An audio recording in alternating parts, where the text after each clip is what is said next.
Yama, I'm Jack, this is Newsbreak, and here's what's coming up. Should kids under 12 get the COVID jab? New South Wales lets kids in lockdown create a friends bubble, and Australia's koalas are in trouble. But before we get to that, make sure you hit that button, if you want. Pfizer has announced that it's asking for its vaccine to be approved for kids aged 5 to 11 in the US. Let's find out more. Yep, Pfizer has been busy trialling its vaccine over in the US on primary school age kids like Maya here. I also thought if I have the chance to become vaccinated, then COVID could end or it could just get better. Pfizer says that kids develop the same level of protection as teens and adults did with a much smaller dose. And they've now applied to the US authorities to approve it. If all goes well, Europe and the UK will follow. So far, Australia's regulator, the TGA, hasn't received an application for the same thing to happen here. But some reckon it would provide more protection to kids and adults as schools open up again. So, what do you guys think? My mum is vaccinated, my dad is vaccinated, and by me getting vaccinated, I can help other kids at my school who can't get vaccinated.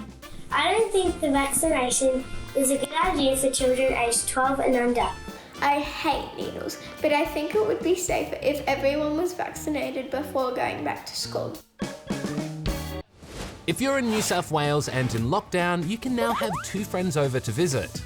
As of today, people under 18 can form friend bubbles of up to 3 people who can visit each other. There are some conditions. It has to be the same 3 people all the time, and everyone in your household over 18 has to be fully vaccinated. They also have to live within 5 k's of each other or in the same LGA.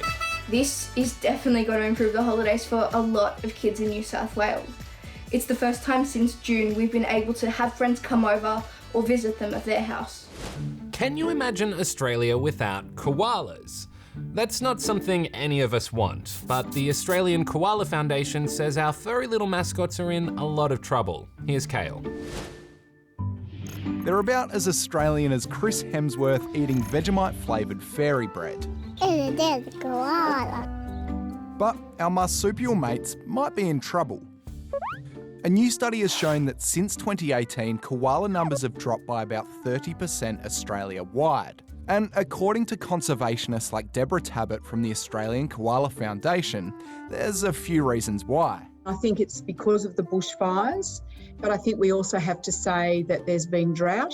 And of course, there's the usual dogs, cars, disease, all those things. Australia used to be home to millions of koalas, but now their numbers have dwindled to around 50,000, which is why conservationists want them to be listed as endangered. 85% of the world's forests are gone. Until you say, I'm sorry, but you can't cut those trees down anymore, this will just continue to happen. Last year, the Aussie government announced an $18 million project to help the koalas by saving habitat, monitoring populations, and improving koala health. But Deborah says you can help too. For koalas, I think you've got to care. If you care about something, then you can make a difference. Now for some happier stories involving our furry and feathery friends. It's time to meet some cute and content critters. Aww. Starting with these adorable little waddlers.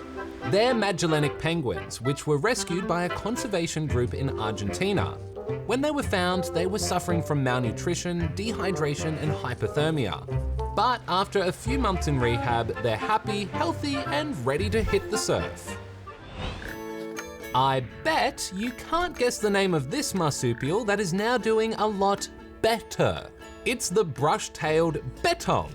These furry little guys are critically endangered and didn't exist on Australia's mainland until now. About 40 of them were brought from Wedge Island, where they aren't under the threat of predators, and released into a sanctuary on the Yorke Peninsula in South Australia, where they're now thriving. And say hello or ni hao to these twin panda cubs at Chongqing Zoo in China. The 2 fluffy bundles of fluff are 100 days old, but this is the first time visitors have caught a glimpse of them. They don't have names yet, and the zoo is asking the public to send in suggestions. How about cutie patootie and fluffy pie cuddle waddles? What? Too much? I'll keep working on it and I'll see you again tomorrow.